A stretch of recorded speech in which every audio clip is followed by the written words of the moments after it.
Buenos días, tengan todas y todos. Muchísimas gracias por unirse a esta transmisión de parte de la Oficina de Asuntos Internacionales y Cooperación Externa de la Universidad de Costa Rica, así como de su Vicerrectoría de Investigación, conmemorar el Día Internacional de la Cultura Científica con la participación de 2 profesionales en astrofísica de nuestra universidad. Es un verdadero lujo.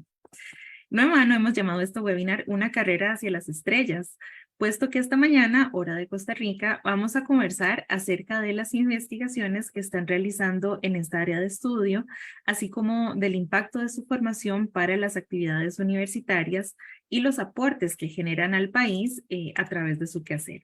Entonces, no quisiera tomar mucho más tiempo y me permito presentarles a nuestros invitados. En primer lugar, nos acompaña la doctora Carolina Salas Matamoros, quien es docente de la Escuela de Física y del programa de posgrado en Física de la Universidad de Costa Rica. También es investigadora del Centro de Investigaciones Espaciales CINESPA y actual coordinadora del Planetario de San José, ubicado en la Ciudad de la Investigación de la UCR. La doctora Salas realizó estudios de bachillerato en física y de maestría en astrofísica en la UCR, para posteriormente cursar un doctorado en astrofísica en el Observatorio de París, en Francia. Actualmente impulsa 3 proyectos como investigadora principal aquí en nuestra universidad, que son herramientas científicas para el clima espacial, el Laboratorio de Astrofísica Solar y Clima Espacial, LACE, y el radiotelescopio ROSAC. De cada uno de ellos nos hablará en breve. Pero además también me permito saludar al doctor André Oliva Mercado, quien es docente de la Escuela de Física de la Universidad de Costa Rica.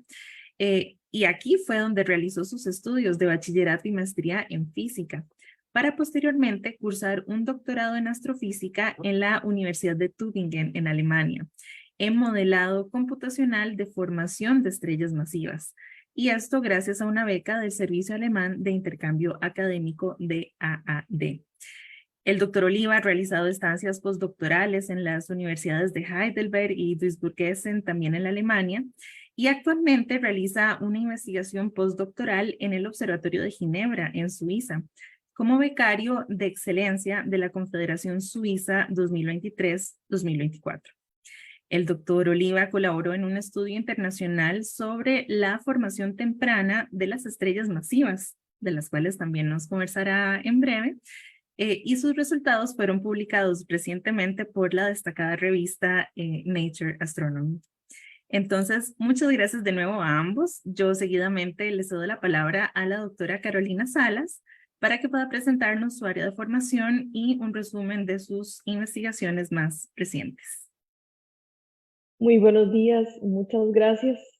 Les voy a compartir un poquito una presentación.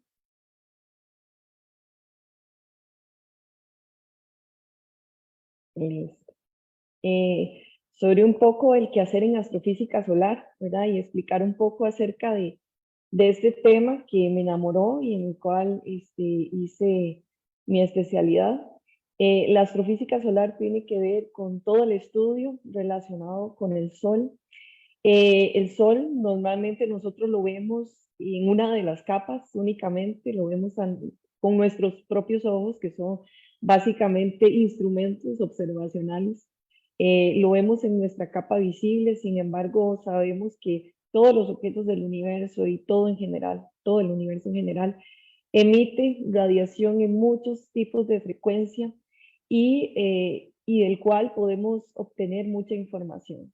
Entonces, aquí les presento como un compendio de imágenes del Sol en diferentes frecuencias. Es como verlo con diferentes instrumentos, con diferentes ojos, digámoslo así. Y cada uno de ellos me va a mostrar una capa diferente del Sol, un pedacito del Sol diferente, que todo en conjunto me va a permitir observar el Sol y hacer investigación lo más completo posible.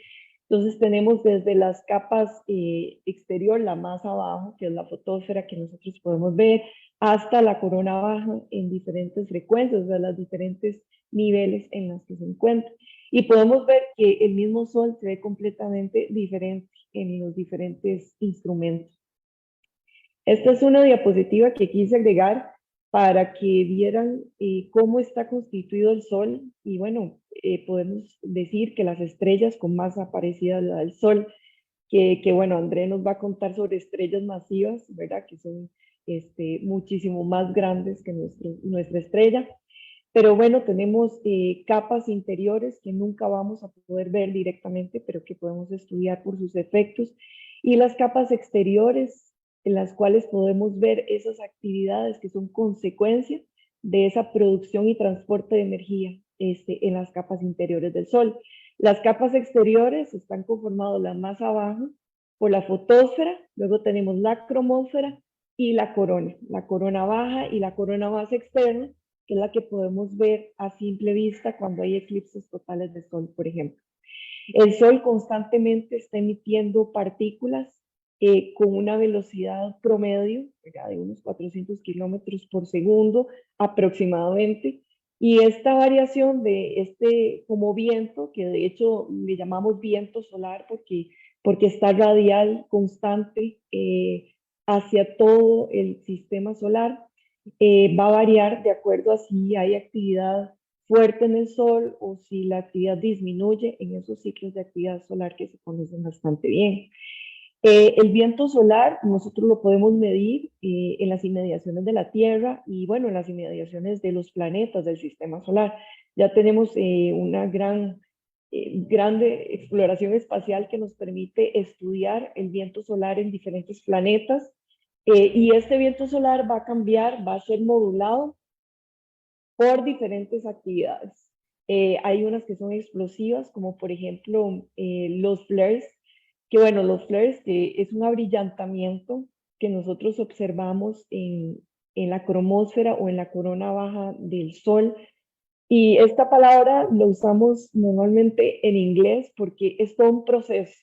Desde que tenemos concentración de energía magnética debido a su campo magnético que surge de las capas interiores del Sol, se concentra y bueno, pasa por un proceso de reconexión y bueno, libera muchísima energía, material, campo magnético, acelera partículas, es todo un proceso. Entonces, en realidad en otros idiomas no hemos encontrado un equivalente para este proceso, entonces en todos los idiomas lo llamamos igual, ¿verdad? Lo utilizamos en su término en inglés, el flare, que es esa liberación de energía, pero también pueden haber desprendimientos de columnas de plasma eh,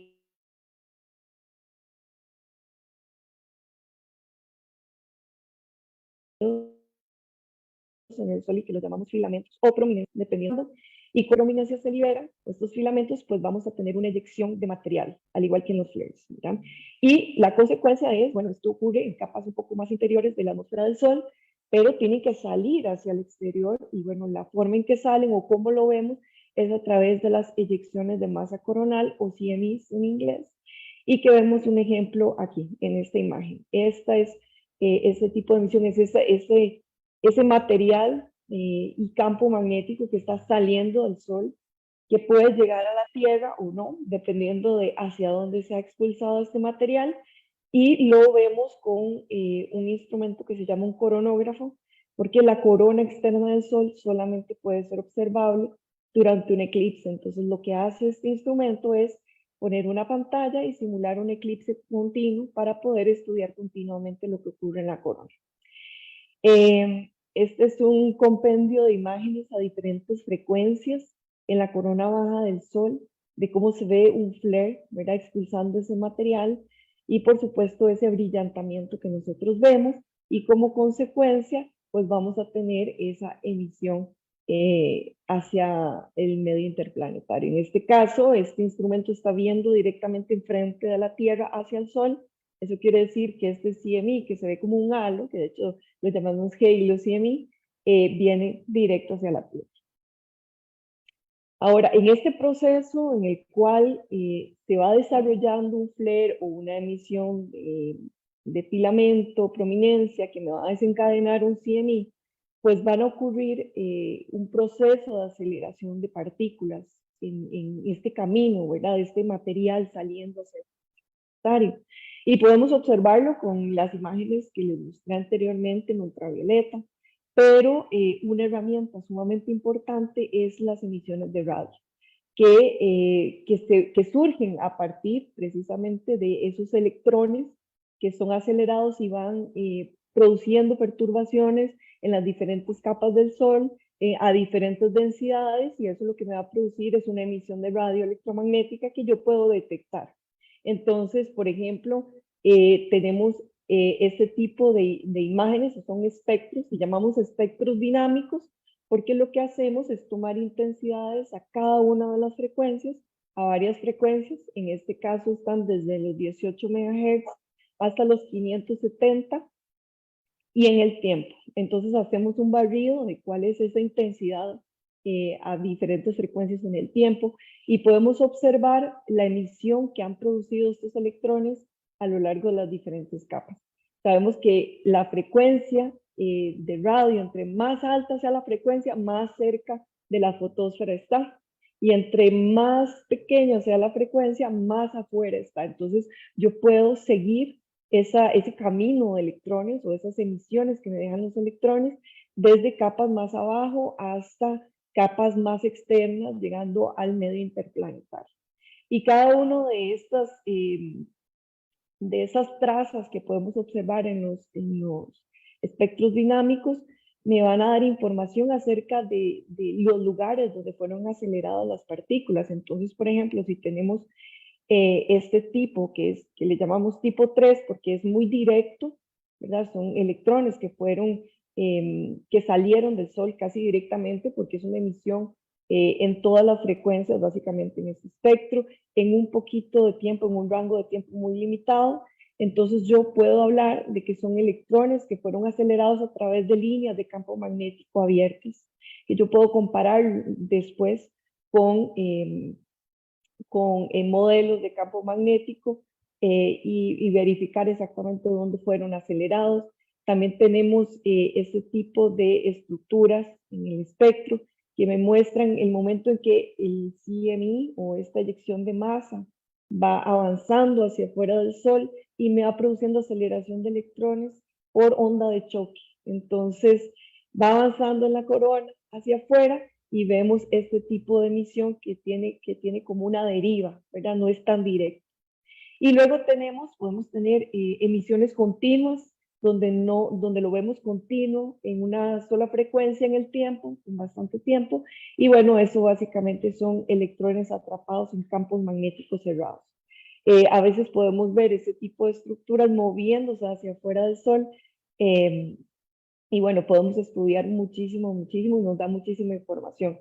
Por supuesto que en radio no solamente tenemos este tipo de espectros, sino que también tenemos imágenes, bueno, estas imágenes se necesita una instrumentación un poco diferente, se necesitan muchas antenas de radio observando como uno solo, y esta tecnología se llama interferometría.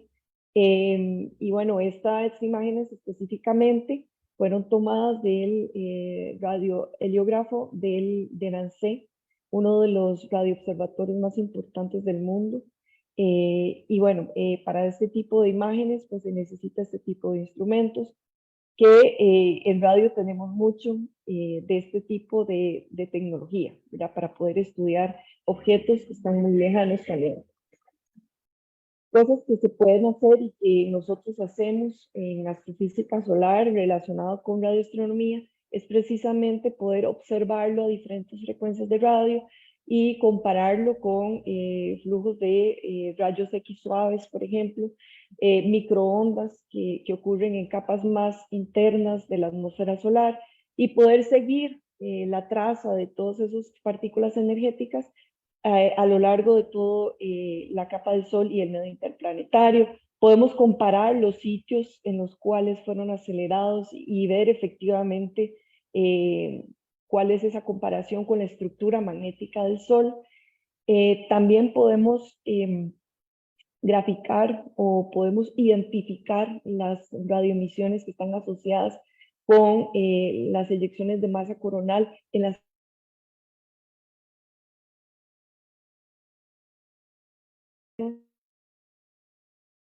Yo les mostré la imagen del coronógrafo que me tapa completa. No es imposible ver la corona del Sol, bueno, con ondas de radio y con imágenes de radio, podemos seguir la evolución del CME en las capas interiores que no es posible verificar con coronógrafos, por ejemplo.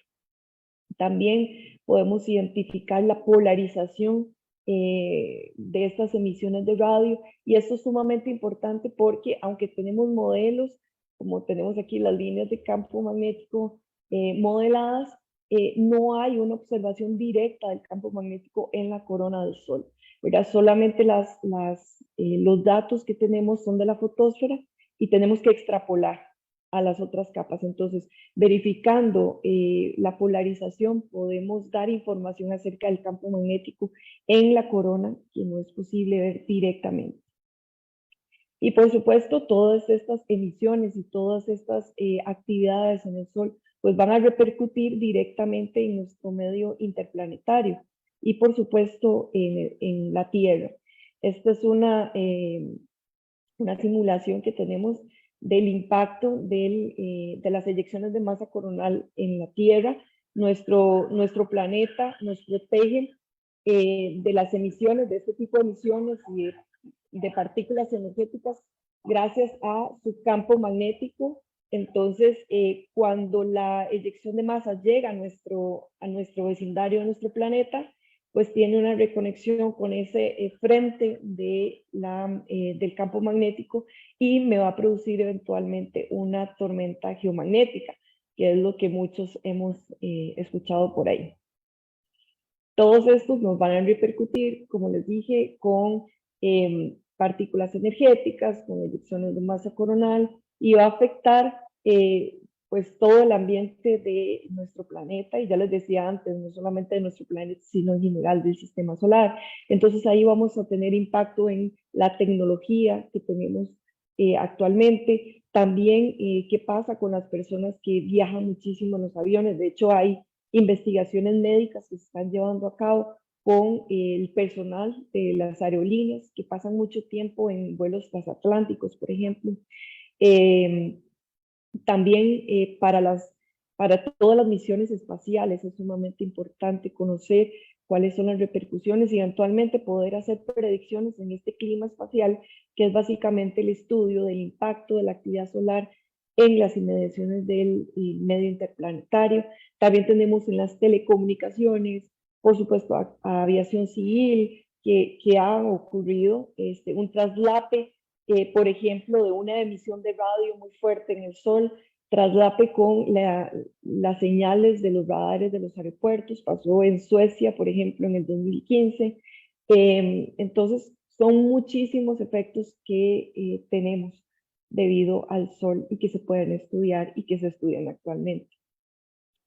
Por supuesto, para poder dar un estudio completo del Sol, poder estar monitoreando el Sol constantemente y ver qué está sucediendo, pues se necesita un monitoreo constante del mismo.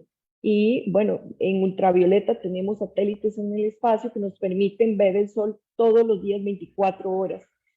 Sin embargo, en la parte de radio, como las ondas de radio son transparentes a nuestra atmósfera, todos los radiotelescopios están en la superficie de la Tierra, ¿verdad? Entonces necesitamos ubicar radiotelescopios que observen el Sol continuamente en nuestro planeta.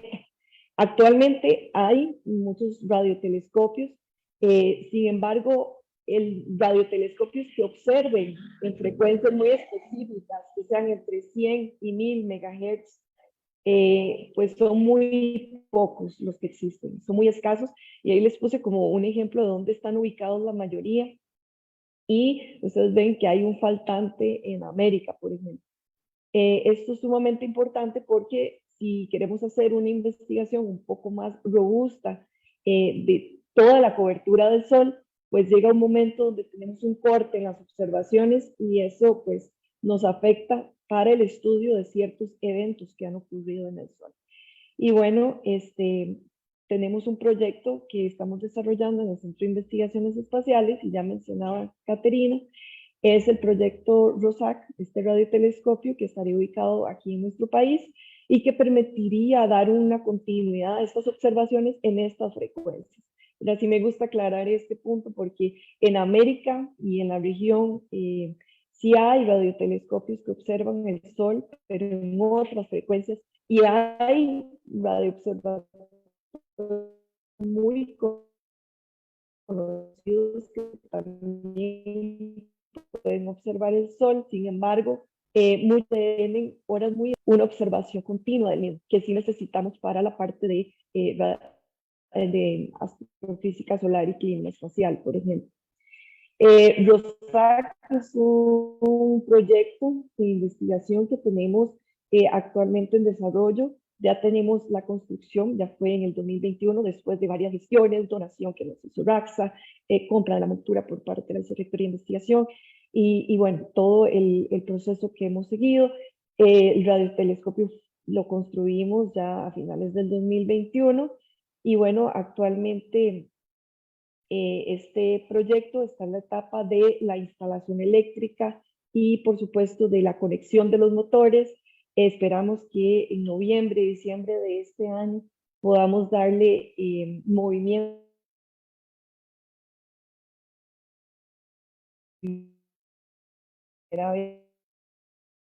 al radiotelescopio, podamos hacer tales del receptor, este proyecto ordinario, con varias escuelas de la Universidad, Ingeniería Topográfica, Eléctrica, Mecánica, y también en colaboración con el Instituto Nacional de Astrofísica Óptica y Electrónica de México, que tenemos investigadores trabajando con nosotros. De hecho, uno es el equipo del Laboratorio de Superficies Esféricas del Gran Telescopio Milimétrico, el GTM de México.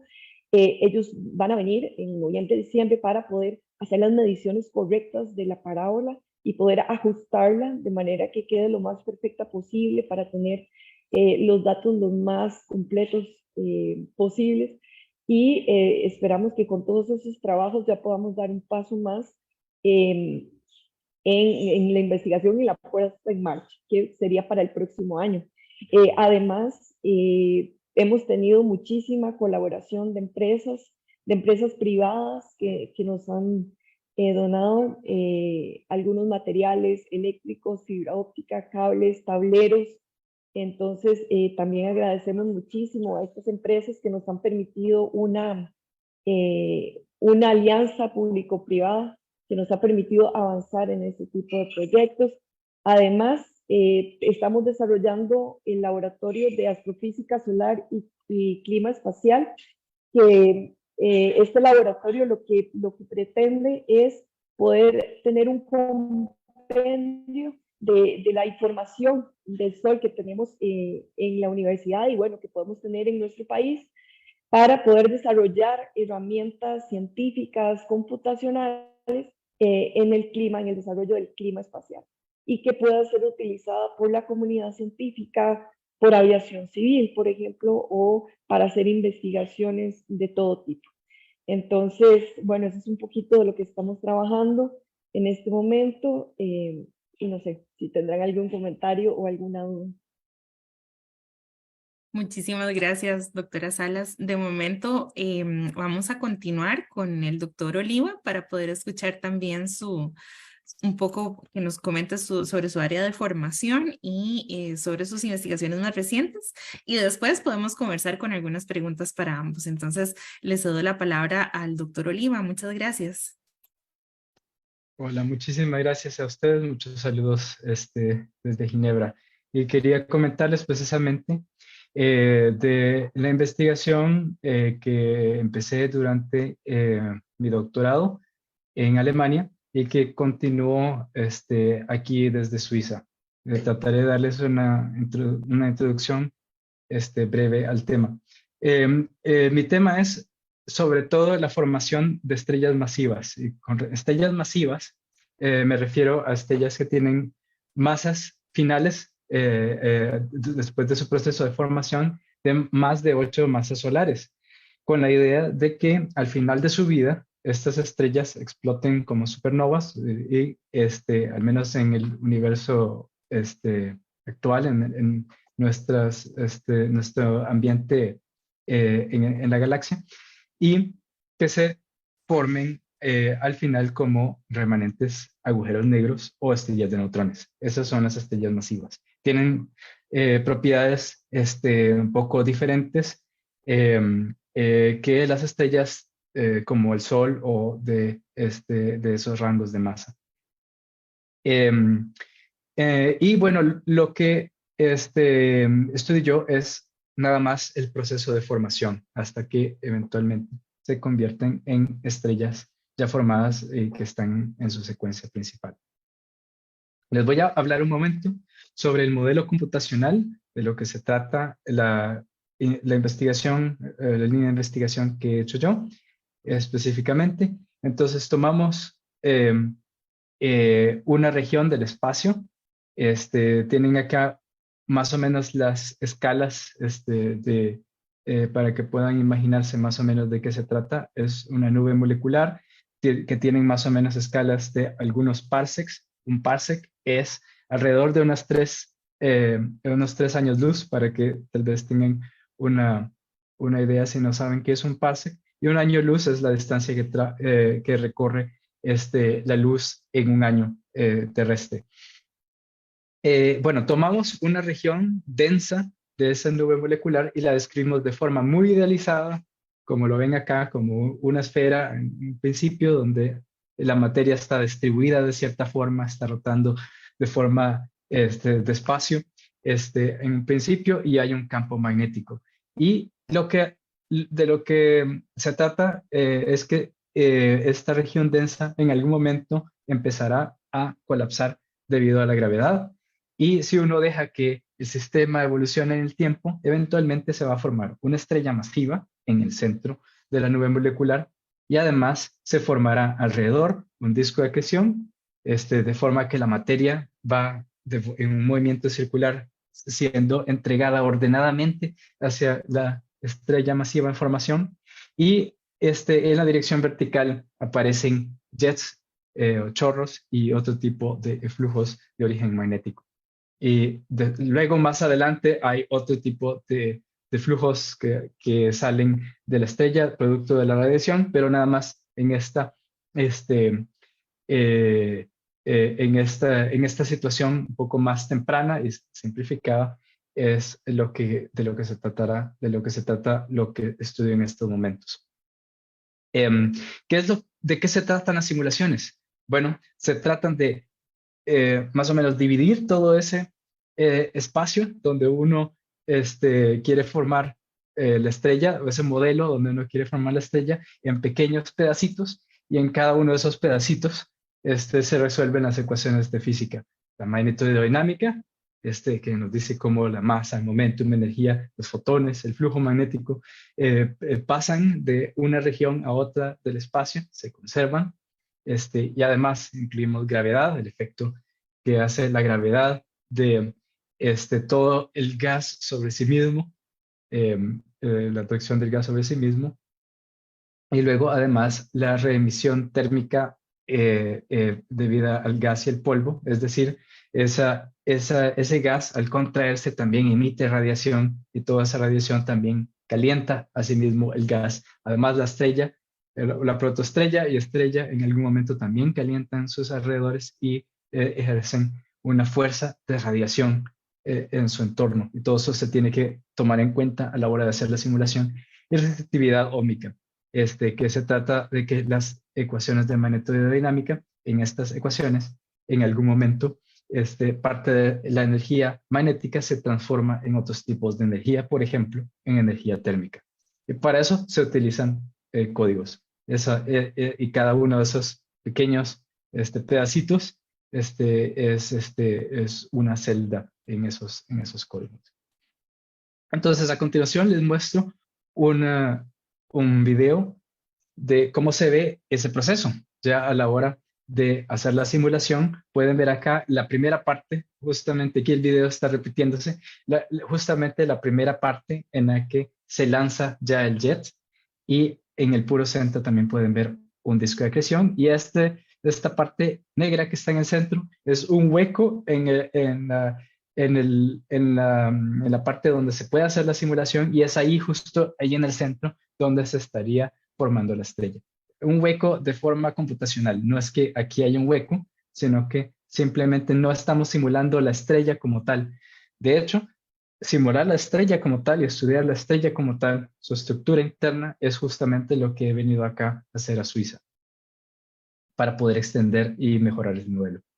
Y luego se ve acá, si uno deja que progrese un poco más el tiempo, como el disco de acreción va creciendo en función del tiempo y además se lanza el chorro magnetocentrífugo con velocidades relativamente altas de alrededor de 100 kilómetros por segundo como mínimo.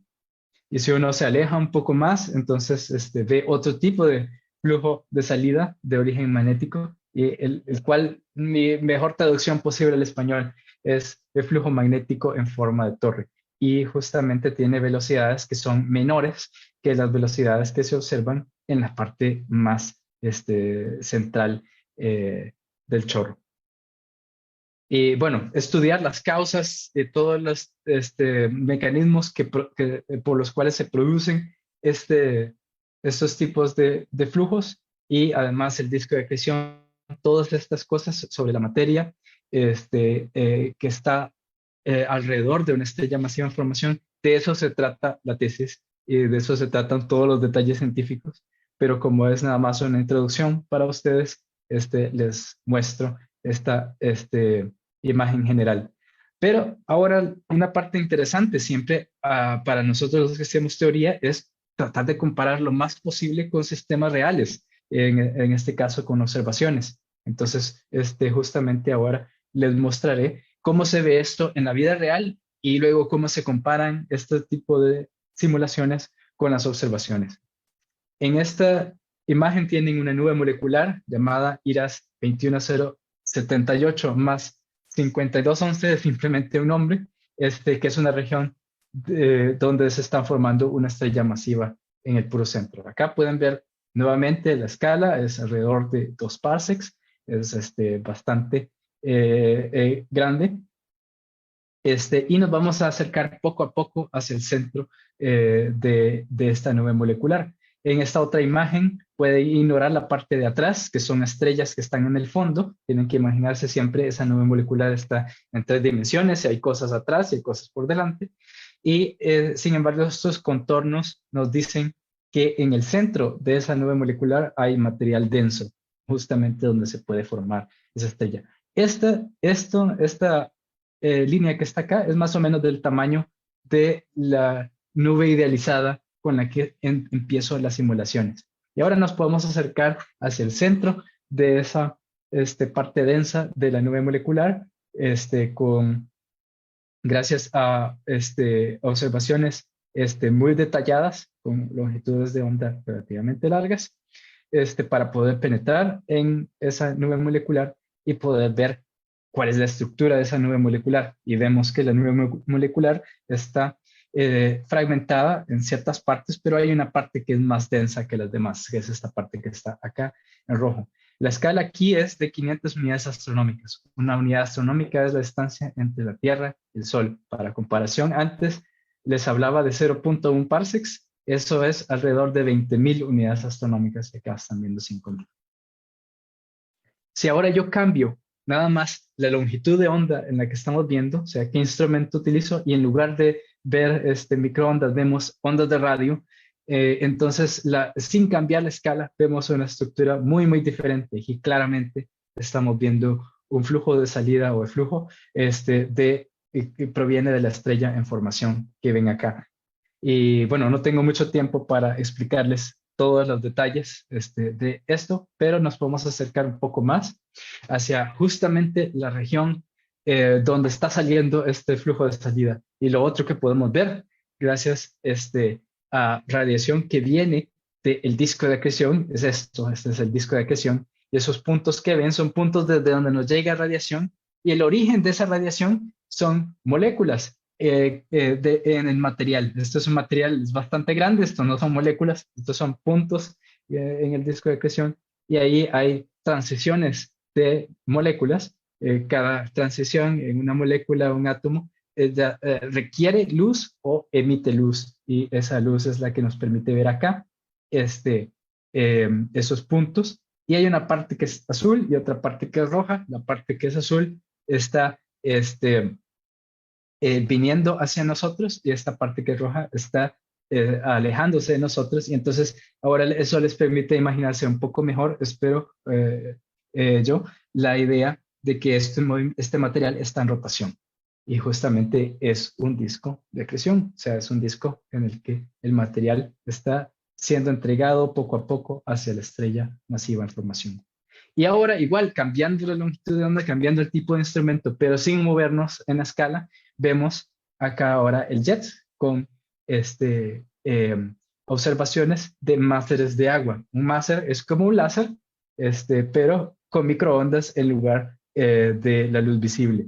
Es decir, viene de transiciones en la molécula de agua muy, pero muy precisas. Son longitudes de onda, frecuencias muy, pero muy precisas. Es un tipo de luz muy, pero muy precisa, así como un láser da una luz de un color extremadamente preciso. Y eso nos permite ver el movimiento del flujo del material. Y ahora, bueno, todo eso era completamente conocido hasta hace unos años, y ahora la gran novedad el año pasado fue las increíbles observaciones que hizo un equipo en Italia, que nos muestran por primera vez las líneas de flujo del jet que emergen directamente del disco de acreción con estas escalas. Tienen una idea acá, 100 unidades astronómicas suena gigante, pero para la gente que estudia formación estelar es una muy, pero muy pequeña escala, muy, muy buena resolución. Y por primera vez entonces podemos ver ese material que sale del disco de acreción y de la protoestrella. Y bueno, ahora la idea era estudiar cómo se ve ese flujo y compararlo con las simulaciones, que es lo que puedo hacer a continuación, poniendo las simulaciones por detrás. Como bien acá es la información de la densidad del material, es el color gris, y las líneas de color azul son las líneas de flujos, es lo que nos describe cómo se mueve el material que sale desde cerca del disco de acreción. Y la cinemática, es decir, cómo se mueve ese material de forma helicoidal, moviéndose hacia afuera, coincide muy bien con las observaciones. Tal vez esta parte es la que coincide un poco menos, pero la parte cercana a este eje es una parte en la que coincide mucho, muy bien las observaciones con las simulaciones. Y debido a esto, bueno, esto lo publicamos en la revista científica Nature Astronomy, y fue el artículo seleccionado para la portada de hace un año, del número de septiembre de 2022. Y la conclusión más importante de este artículo, por primera vez, entonces estamos mostrando, tanto con observaciones como con simulaciones, que el chorro sale de una protoestrella, es lanzado por una combinación entre campos magnéticos y rotación. Y eso es esencialmente lo que tenía para compartirles de forma rápida, y quedo a su disposición para cualquier pregunta. Muchísimas gracias, André, nuevamente por su presentación también. Realmente hemos aprendido muchísimo de la doctora Salas, del doctor Oliva, desde las explosiones en algunas capas del sol y de cómo afectan el viento solar y de cómo eso nos afecta a nosotros mismos en el planeta, así como la formación de estrellas masivas, que son fenómenos, entiendo, raros por su relativamente corta duración con respecto a otros tipos de estrellas como Correcto. nuestro Sol. Correcto. Sin duda son temas que realmente pueden ser fascinantes para el público. Pienso en un momento, especialmente en un momento en que empezamos a escuchar con más frecuencia acerca de la incursión del país en la industria espacial. Hace poco, de hecho, la Universidad de Costa Rica fue anfitriona del primer Congreso Espacial Centroamericano. Y bueno, y que tenemos la posibilidad de presenciar fenómenos como el eclipse que tendremos el próximo mes, así como otras alineaciones y pasos de estrellas. En fin, hablar de todos estos temas puede realmente incentivar la cultura científica que el día de hoy precisamente estamos conmemorando y concientizando, en tanto fomenta el pensamiento crítico en la sociedad. Entonces, sus trayectorias, sus testimonios, pienso que realmente ilustran esta trayectoria. Y por eso, para iniciar nuestra conversación, me gustaría consultarles qué es lo que los movió a llegar hasta donde están. Tal vez puedan contarnos cómo descubrieron su vocación por la astrofísica, que parece un tema muy particular dentro de la física, que fue su base de estudios, y luego cómo se decantaron por los temas más particulares que estudiaron en sus doctorados y postdoctorados. Entonces, no sé, podemos empezar por la doctora Salas. Bueno, en mi caso personal, yo sabía desde que estaba en el colegio que quería ser astrónoma. Entonces, me acuerdo preguntarle a mi profesor de física, de física mate del cole, y él me dijo, bueno, no hay una carrera como tal en astronomía, pero se puede especializar en astrofísica. Él estaba bastante, eh, creo que tenía muy claro esto, ¿verdad? Porque puede ser que uno se encuentre con personas que no tengan un conocimiento de qué es lo que, los pasos a seguir, ¿verdad? Y él pues me dijo, me motivó bastante, si eso es lo que usted quiere. Y yo la verdad tomé una decisión en ese momento. Yo dije, bueno, lo que haya que estudiar, estudiaré porque eso es lo que quiero ser. Y bueno, creo que eso es algo que me ha acompañado durante toda la carrera, que siento que me enamoré completamente de la astrofísica. Si antes me gustaba, después de que estudié física, pues me enamoré totalmente y creo que esa motivación, eso de estar haciendo lo que nos gusta hacer, es lo que motiva a seguir trabajando, ¿verdad? A seguir y a querer que, digamos, la universidad, que el país tenga aunque sea un pedacito, ¿verdad? Que uno le pueda dar un pedacito de aquello eh, que tanto nos dio o que nos permitió, nos dio la oportunidad, ¿verdad? Porque en mi caso, pues yo fui a estudiar mi doctorado gracias a una beca de la universidad. Entonces, para mí era muy importante también poder continuar con este tipo de investigaciones, poder continuar con el tema y poder desarrollar un campo pues en la universidad, ¿verdad? En nuestro país. Yo creo que es la motivación y eso de querer continuar adelante en eso que nos gusta hacer. Gracias, doctora Oliva. Bueno, a mí me gustan muchísimos temas. Fue muy difícil elegir, de hecho. Sin embargo, astrofísica era más que todo la intersección de casi todos los temas que me gustan. Matemática, física, astronomía, computación.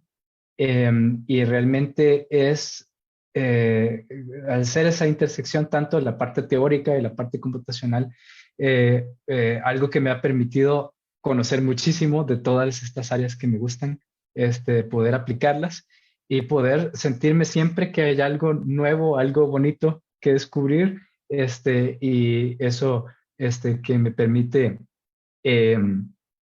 encontrar una realización profesional desde ese punto de vista. Ahora, también yo debo decir que eso es una cosa por el tema per se, por el tipo de empleo, el tipo de trabajo el cual me veo estoy realizando, hay un elemento adicional que es el gusto por la academia.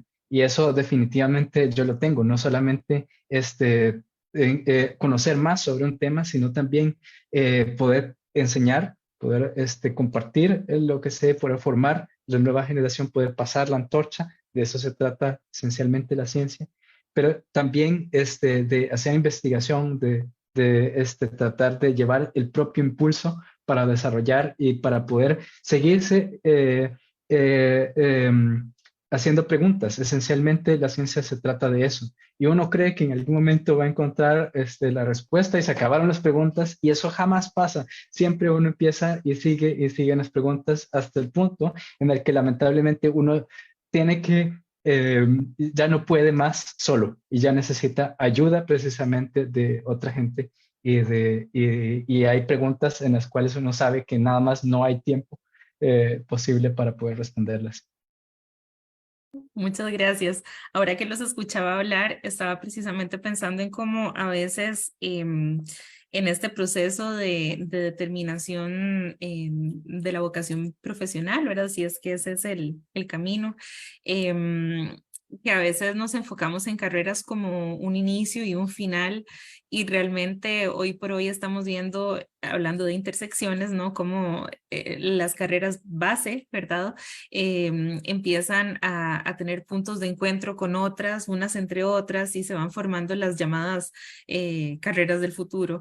Pero al final se trata tal vez, no sé, me corrigen ustedes, de llenar vacíos de conocimiento, responder estas preguntas que de repente van surgiendo.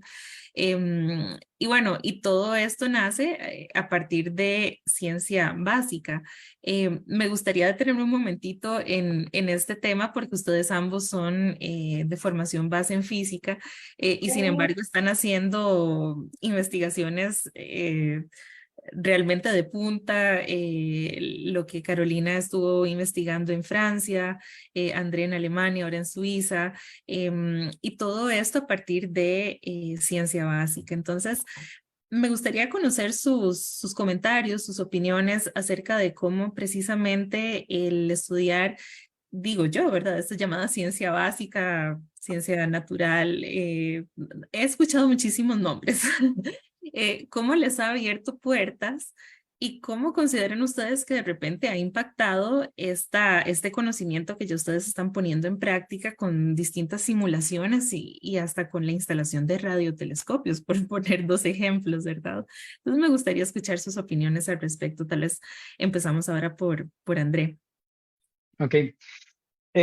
Para un país, a mí me parece que las ciencias básicas son extremadamente importantes. En general, todo el proceso de investigación es como regar un montón de semillas y uno no sabe cuáles de todas las semillas florecen y por eso hay que regarlas todas. Eso es una cosa muy importante que debe entenderse. Precisamente por eso es que en casi todos los países, por ejemplo en Europa, la investigación es precisamente, debe hacerse dentro de las universidades, dentro de las universidades públicas, porque es una inversión a muy, pero muy largo plazo. Entonces, la única forma de recoger los frutos en general de la investigación es con las generaciones. Y definitivamente uno no sabe exactamente en qué campo, qué cosa de repente tiene aplicación en otro campo y en otra cosa en las que de repente hay un progreso en general de un país como tal, progreso económico. Ahora, la gran ventaja de física como una ciencia básica o como ciencia natural, la diferencia es si incluimos a matemática o no. Las ciencias naturales no incluyen a matemática y las básicas sí. Como ciencia básica, la física es genial porque nosotros, bueno, física es el estudio, al menos para mí, de los principios fundamentales por los que funciona el universo. Eso significa que todos esos mismos principios, las mismas ecuaciones, de las cuales nada más las listé durante la presentación, existen también en la Tierra, existen para muchísimos tipos de aplicaciones y las mismas técnicas que utilizamos para estudiar cosas en el espacio, podemos perfectamente utilizarlos para una aplicación industrial, para algún tipo de cosas que sean aplicadas directamente hacia la economía. Además, como físicos, nosotros tenemos a nuestro cargo la formación de las futuras generaciones, no solamente de astrofísicos o de físicos, sino también de ingenieros en Costa Rica.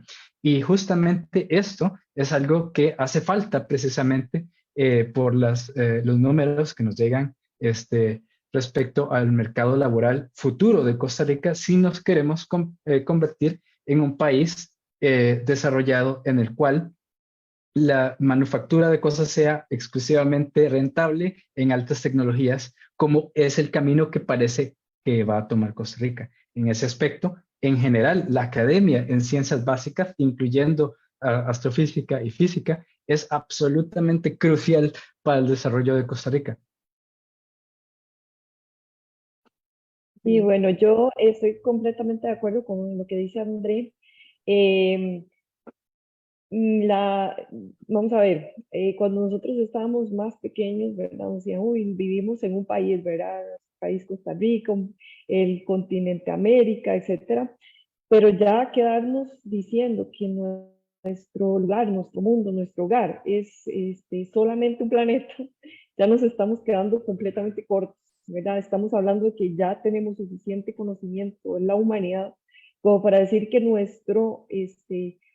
donde vivimos es el universo en general. Nosotros somos parte del universo y como decía André, la física es la explicación para entender la naturaleza no solamente la de nuestro entorno aquí en la Tierra, sino en el universo en general. Y es la base de toda la tecnología, ¿verdad? Entonces, incentivar el estudio de las ciencias básicas, formar a los futuros investigadores en todas las áreas de la tecnología, del conocimiento, como dice André, es vital, es fundamental, es la base de toda sociedad. Entonces, creo que muchas veces dejamos de lado esa investigación científica y nos centramos solamente en la producción y olvidamos que detrás de esa producción pues necesitamos ese conocimiento base para poder producir. Entonces es fundamental, concuerdo completamente con André, hay que incentivar a esas nuevas generaciones porque eventualmente de eso se trata, ¿verdad? De ir avanzando y que ese avance científico y tecnológico pues puedan llevarlo a cabo en muchas áreas, ¿verdad? No solamente en la parte de astrofísica, que pues es el entorno de todo, sino en las diferentes tecnologías aplicadas, ¿verdad? Que estamos viendo y que ya se siente un poco más y ya se está escuchando un poco más en nuestro país, pero le falta mucho, ¿verdad? Le falta todavía mucho empuje, mucho impulso, y no podemos dejarlo ahí, ¿verdad? Tal vez Muchísimas. puedo añadir una última cosita. Claro que sí. Realmente, yo digo usualmente con bastante orgullo, les hago conocer, les doy a conocer a la gente aquí en Europa, no me lo creen al principio, que el mayor producto de exportación en Costa Rica actualmente son los dispositivos médicos y la industria de alta tecnología, y ya no son las piñas, ni tampoco son los bananos. Y eso es muy importante porque precisamente también, si uno ve la historia, las economías también aquí en Europa se desarrollaron desde un modelo agrario poco a poco a un modelo que requiere cada vez más en tecnología. Y Europa específicamente, a lo que nosotros deberíamos de aspirar como país, y es el camino que vamos, sería absolutamente impensable sin ciencia y sin innovación, porque precisamente son las áreas como astrofísica las que empujan a los campos enteros a desarrollarse. Entonces es absolutamente crucial la inversión fuerte en ciencias básicas. Y no nada más en algo que suene atractivo al oído de repente, que sea una idea de negocio. No, no, no. Hay que realmente poner todo ese campo en algo, ese impulso en todos estos campos, porque nos empujan hacia el futuro como campos mismos. Mm, mm, mm. Nada más una pequeña nota curiosa, ¿verdad? Todo esto que está diciendo André. Bueno, recordar que históricamente eh, el fenómeno que dio paso al avance científico y que desarrolló muchísimo la física en su momento fue el movimiento retrógrado de los planetas. Fue un evento astronómico. Entonces, eso, ¿verdad? Desencadenó muchísimo, un aceleramiento en el desarrollo científico, ¿verdad? O sea, la astrofísica siempre presente. No, muchísimas gracias a ambos por esos comentarios. Y es que hablando precisamente de inversiones, es conocido que el país, por lo menos con base en las tendencias regionales, debería todavía invertir un poco más a nivel nacional en ciencia, tecnología e innovación. Las universidades públicas tienen un gran papel en esto y me permito tomar el caso de ustedes como profesionales como ejemplo de esta inversión, porque ustedes recibieron la oportunidad de poder estudiar en el exterior para complementar la formación que recibieron en el país. y esto lo comento con el público que nos está escuchando en una conversación previa con el doctor Oliva, con la doctora Salas.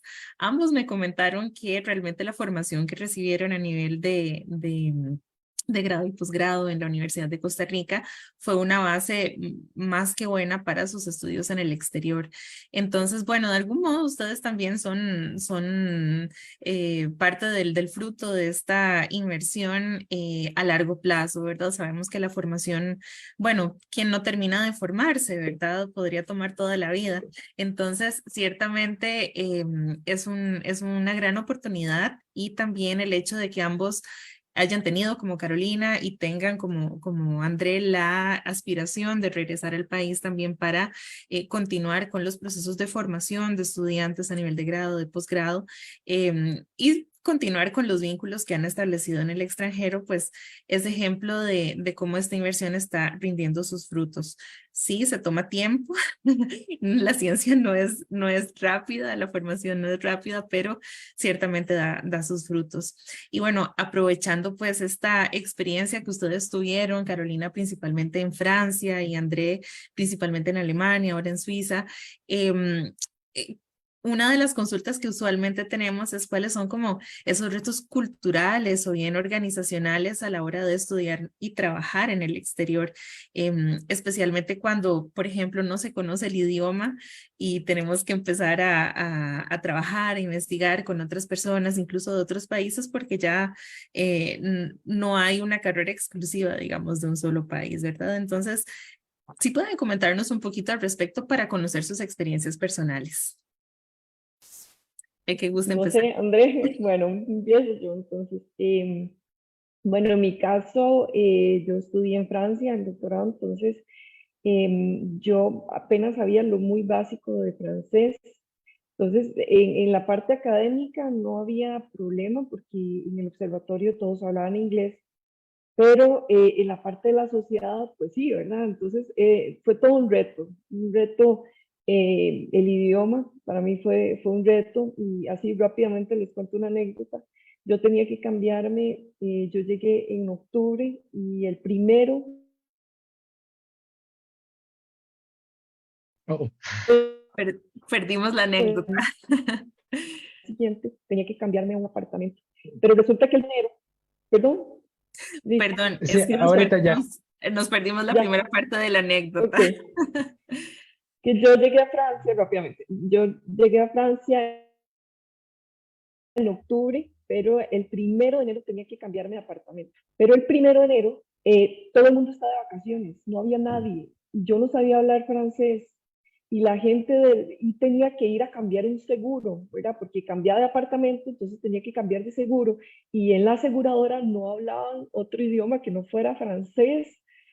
Y yo lo único que pude hacer fue llevar las frases escritas y traducidas por Google porque nadie me podía ayudar.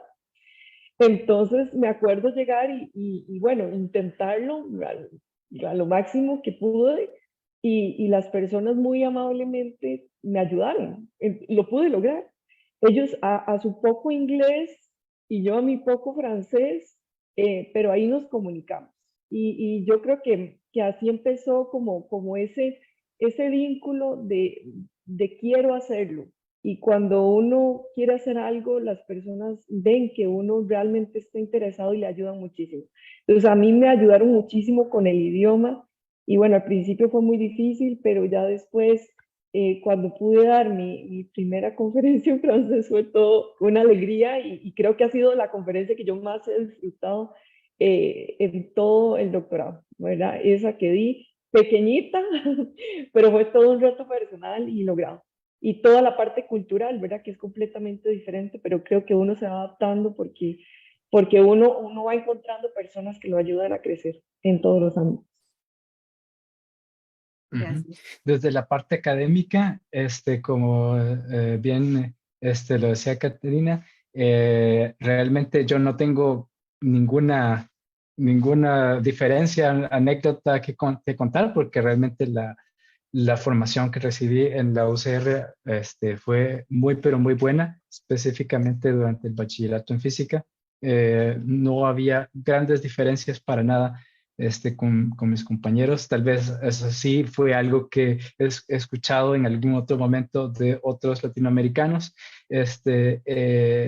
en Alemania, pero para mí al menos eso fue completamente sin ningún problema. Respecto a cuestiones culturales, claro, siempre hay cosas en las que uno se tiene que adaptar. Yo más o menos tenía algunas ideas de cómo era la cultura alemana y todas esas cosas. Al principio cuesta un poco, ya cuando uno va ya teniendo amigos y todo este tipo de cosas, ya se va uno adaptando cada vez más. En mi opinión es muy importante estar en contacto con la cultura local, con la gente de ahí, no tratar de buscarse nada más entre los suyos, sino que tratar y llegar y tener contactos eh, eh, duraderos y amistades duraderas en el país con la cultura local.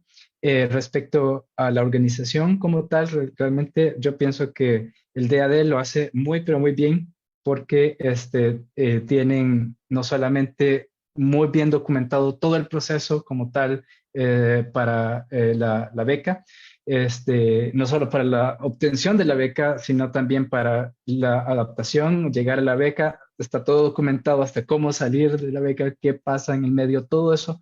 Uno nada más se lo tiene que leer muy bien.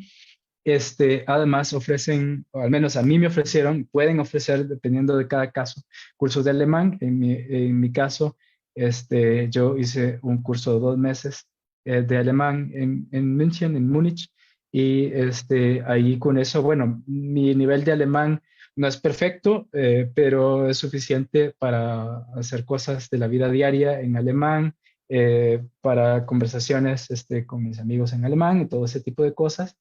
Eh, y bueno, ahora me toca que aprender francés porque, bueno, ese es el idioma aquí en Suisse romande, en la parte de habla francesa de Suiza.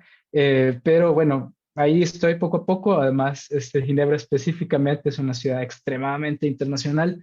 Entonces, bueno, aquí está la sede de la OMS, del CERN, de una sede muy importante de las Naciones Unidas, de el World Economic Forum, si no me recuerdo, muchísimas organizaciones internacionales. Entonces, realmente Suiza también es un país extremadamente multilingüe. Entonces, tienen muy bien organizado todas las cosas sobre el transporte público, es increíble, sobre la banca, sobre los procesos burocráticos, todo, aunque sea largo, pero está todo muy bien hecho, implementado y organizado, en mi opinión. Con respecto al postdoctorado que estoy haciendo acá, está siendo financiado gracias a una beca de la Comisión Federal de becas de la Confederación Suiza, y todo ellos también lo tienen muy bien organizado, documentado. Siempre en Suiza todo está muy regionalizado, entonces la universidad se hace bastante cargo de uno, con representantes locales que lo van guiando a uno en todo el proceso. Entonces realmente yo pienso que el proceso como tal no es tan difícil como, por ejemplo, alguien como en comparación, por ejemplo, con alguien que emigrara por razones económicas. Eso es otra historia completamente diferente. En el caso de estudiar y de una beca, es un proceso bastante más organizado, y por esa organización yo la aprecio muchísimo, de hecho, por estas agencias que otorgan las becas. Gracias. Sí, en nuestras conversaciones previas, ambos curiosamente me comentaron cómo sus experiencias de algún modo les dieron pautas sobre el tipo de profesional que desean ser, y especialmente el tipo de docente, de investigador, investigadora que quieren ser, ¿verdad? Los patrones que quieren cambiar. Y entonces, sí, en relación con esa pregunta anterior, ¿verdad? Acerca de los procesos culturales a los cuales se expusieron en sus estudios en el exterior, pues a su regreso, ya, bueno, ya Carolina está aquí en nuestro país, André volverá próximamente. ¿Cuál es como ese impacto que ustedes esperan compartir, brindar, ¿verdad? A largo plazo en los proyectos en las actividades de la universidad, que como conocemos sus actividades sustantivas son la docencia, la investigación y la acción social, em, pero especialmente también a los desafíos que tiene el mismo país, ¿no? En innovación y desarrollo. Entonces, em, Carolina, tal vez empezamos por usted. Sí, bueno, yo creo que lo más importante es hacer todo lo posible para fomentar la vocación de los estudiantes, la seguridad en sí mismos, ¿verdad? Creo que es algo muy importante. La seguridad en el país, en el hecho de que por ser Costa Rica y todavía hay como ese estigma de pensar de que Costa Rica, o ese tabú tal vez, de que Costa Rica es un país pequeño, entonces no podemos hacer cierta investigación científica y demás. Como cambiar todas estas mentalidades, creo que ha ido cambiando poquito a poco, pero todavía falta muchísimo. Creo que hay mucho desconocimiento de lo que se está realizando a nivel de la universidad, a nivel de los profesionales que trabajamos en la universidad, los que están en el extranjero, por ejemplo, también. Creo que hace falta un poco más de divulgación, ¿verdad? De todo ese esfuerzo que se ha venido haciendo.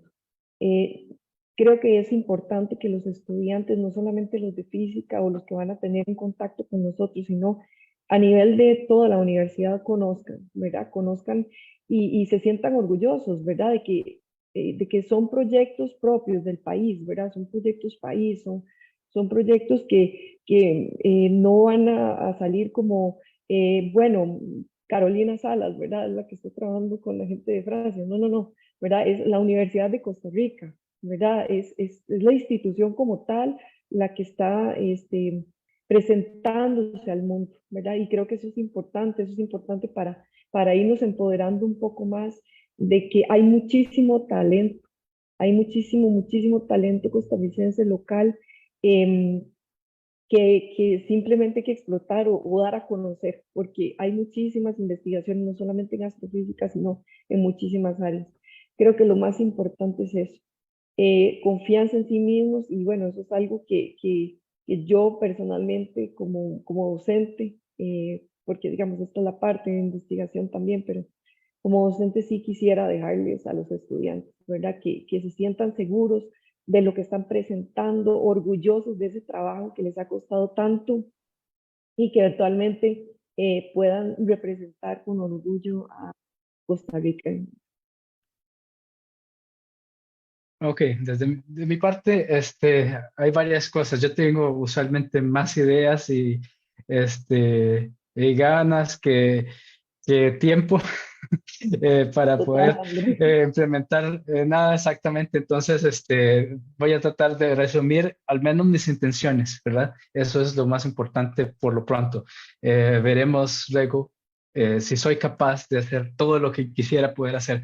Desde el punto de vista de investigación, mi tema en realidad es nuevo en Costa Rica, porque la comunidad de formación de estrellas masivas es bastante pequeña alrededor del mundo y en general la comunidad de formación estelar tampoco es tan grande como otras, como formación planetaria en estos momentos al menos. Entonces va a ser todo un reto comenzar con un área nueva y poder insertar a Costa Rica en esta comunidad de formación estelar y de formación de estrellas masivas y también de estrellas masivas en general, puesto que precisamente con lo que estoy haciendo aquí en Suiza me alargaría un poco hacia el punto de la evolución de las estrellas masivas también como tales. Como tales. Y el tema específico que espero que me dé de comer en cuanto a investigación por los próximos 5 años más o menos específicamente es cómo las estrellas masivas eh, eh, eh, obtienen su rotación, porque no sabemos específicamente esa pregunta. Es una pregunta de libro de texto. Si uno ve libros de texto de astrofísica, está ahí, más o menos todo el mundo tiene una idea cómo ocurre, pero la idea es estudiarlo de forma teórica y dar predicciones exactas por medio de simulaciones.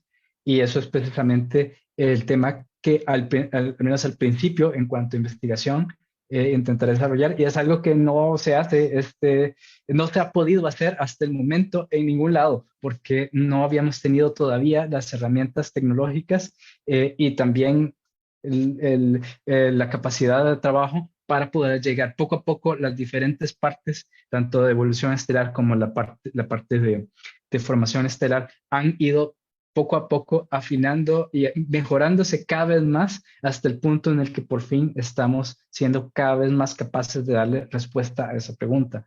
Ahora, desde el punto de vista, como decía, academia, no solamente es investigación. Por cierto, a mí me gusta mucho en Costa Rica, desarrollé también un poquito de relatividad general y siempre estaré en contacto con proyectos específicamente sobre estrellas de neutrones.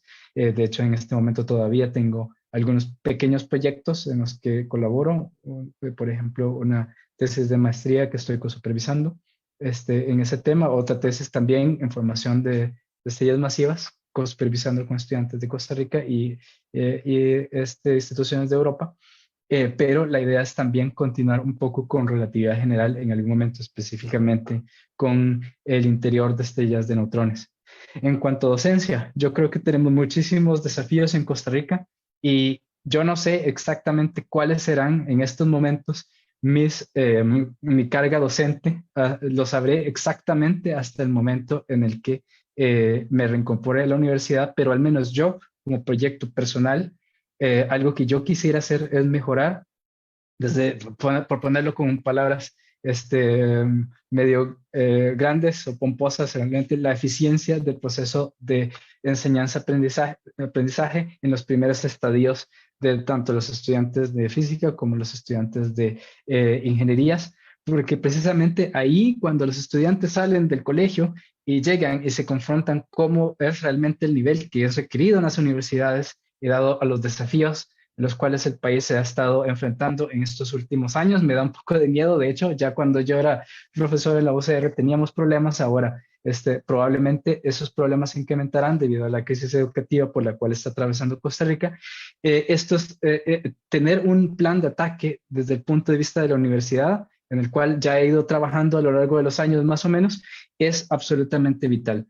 Y eso es algo que yo quisiera dejarle en general a la sociedad costarricense, aunque por supuesto impartir los cursos avanzados, las cosas que yo le estoy brindando por medio de la investigación a Costa Rica es también muy, pero muy importante, puesto que las personas que dan los cursos en general en física también tienen que ser siempre personas que expandan el campo mismo. Eso es lo que ocurre también aquí en Europa. Por eso es necesario contar con profesionales que hagan investigación en los temas también en los que están dando clases, porque precisamente ya uno no está repitiendo lo que está en los libros de texto, sino también está expandiendo a partir de eso y está pudiendo generar nuevo conocimiento que eventualmente vendrá en los libros de texto del futuro, que saldrá de Costa Rica per se.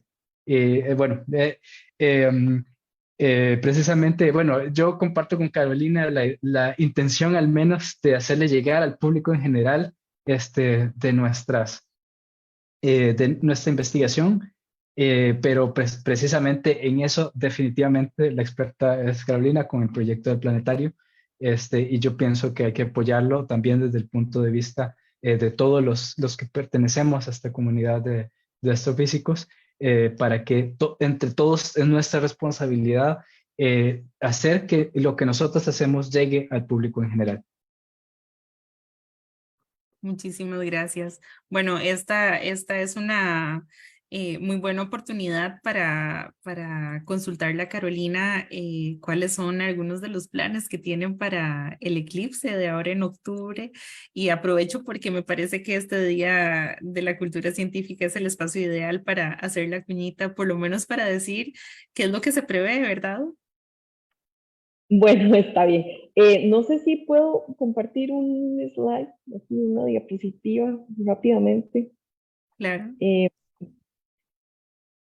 porque sí me gustaría, porque mucho de la información de esta actividad va a estar en las redes sociales del planetario, entonces para que lo tengan por ahí. Este eclipse va a ocurrir el 14 de octubre de este año y va a verse prácticamente en todo el territorio nacional, pero más cerca hacia la parte Caribe, ¿verdad? En la parte Caribe, en Limón, etcétera, es donde se va a ver un poquito mejor. En los otros va a ser un eclipse parcial, ¿verdad? No se va a ver tanto el anillo, ¿verdad? Como tal, en este eclipse anular. Entonces, hemos desarrollado una serie de actividades que estaremos publicando en estos días en las redes sociales del planetario, en el cual vamos a estar simultáneamente con observaciones desde la sede de Guanacaste, en el recinto de Santa Cruz, en la sede de la universidad en Limón y también en la Rodrigo Facio, bueno, en Finca 2, ahí en el planetario. Entonces la idea es que las personas se puedan acercar, especialmente la actividad del planetario, y compartir un poco acerca de qué es este tipo de eclipses, y tener de la mano profesionales que pueden evacuar dudas inmediatas, ¿verdad?, al respecto. Entonces, esperamos que las condiciones del tiempo estén bien, ¿verdad? O sea, que no esté lloviendo, que no esté nublado para poder ver el espectáculo. Entonces, nada más los invito a seguir las redes sociales y estar atentos al cronograma de actividades que estaremos publicando pronto. Muchísimas gracias. Y no quería dejar pasar la oportunidad de, ya que están conversando, ¿verdad?, acerca de esta posibilidad de compartir con todo el resto del público sobre sus investigaciones, sobre lo que se está trabajando en la universidad, sobre conocimiento. Bueno, esto es parte de la acción social que trabajamos desde la Universidad de Costa Rica. Y bueno, ya vamos terminando. Realmente ha sido una conversación súper linda. Les agradezco muchísimo a ambos. Y para concluir, la última pregunta muy puntual, pero también muy atinada en el marco de este Día Internacional de la Cultura Científica, es si tuvieran una recomendación que darle a alguno de sus estudiantes, alguna de sus estudiantes o investigadores que estén iniciando en su carrera de investigación, a partir de sus experiencias, de lo que han vivido, del momento en donde están actualmente, ¿qué les gustaría decirles? André. Bueno, yo quisiera, sí, decirle a los estudiantes en general que sigan su propia curiosidad. Todos nacemos innatos, o sea, cuando nacemos, somos muy curiosos cuando somos niños. Buscamos las respuestas, queremos saber cosas y es necesario que uno siga ese impulso, porque ese es el impulso que es absolutamente necesario para una carrera en ciencias. Es investigación es precisamente eso. De alguna forma tal vez significa no madurar completamente, porque uno sigue siendo como un niño, uno sigue viendo los problemas como un niño y uno no debe renunciar a eso del todo. Entonces hay que seguir eso y hay que ser muy paciente y también ser muy insistente. Tratar de, bueno, tal vez en el caso de física específicamente, cuando uno tiene un desafío grande, problema difícil de resolver, hay que romperlo en pedazos pequeños y poco a poco uno va dándose cuenta que esos pedazos pequeños que son más manejables se pueden hacer y uno ahí va sacando poco a poco el problema más grande y así va creando más y más conocimiento. Bueno, yo les diría que si realmente es lo que quieren hacer en la vida, que adelante, ¿verdad? Que nunca se rindan, a pesar de que pueda haber gente que les diga que no pueden, nunca se rinden, ¿verdad? Porque es el sueño, es su sueño, es su vida y solo hay una vida para lograr lo que se quiere hacer. Son mensajes muy inspiradores, de verdad. Yo quisiera leer un comentario que nos comparte una persona que siguió nuestro webinar, don Francisco Frutos Alfaro, y que creo que cierra y encierra muy bien pues esta conversación. Dice: Andrea y Carolina son ejemplos del potencial del país en el ámbito científico. Excelente, sigan adelante. Entonces, realmente con esas palabras concuerdo totalmente. Les agradezco a ambos, al doctor André Oliva, a la doctora Carolina Salas, por acompañarnos en este webinar en el marco del Día Internacional de la Cultura Científica, muy particular, especialmente en un momento en el que nos interesa conocer mucho más acerca del Sol, las estrellas y todos los fenómenos que están alrededor de nuestro planeta. Así que Las gracias nuevamente y cerramos de este modo este webinar. Agradecer a la Oficina de Asuntos Internacionales y Cooperación Externa de la Universidad de Costa Rica y también a la Vicerrectoría de Investigación por todo el apoyo que nos han brindado. Muchísimas gracias. Muchas gracias, amigos ustedes. Hasta luego.